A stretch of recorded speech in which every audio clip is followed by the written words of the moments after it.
దర్శనకు రాసిన మొదటి పత్రిక 4వ అధ్యాయము 16-17 వచనాలు.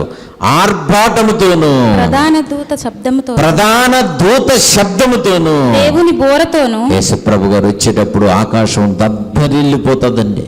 దుర్మార్గులకి మంచి వాళ్ళకి వెలుగునిచ్చిన సూర్యుడు దరిద్రం వదిలిపోయిందనుకునే రోజు ఆ రోజు ఇంకా ఆరిపోతాడు. దుర్మార్గులకి మంచి వాళ్ళకి మేఘాలు నీళ్ళిచ్చేయి, అంతరిక్షం వెలుగునిచ్చింది కదా. ఇక ప్రపంచానికి సేవ చేయలేని స్థితిలో ఉన్నటువంటి సృష్టి అంతర్ధానమైపోయేటువంటి రోజు ఆ రోజు అది దద్దరిల్లిపోద్దంట భూమి ఆకాశములో.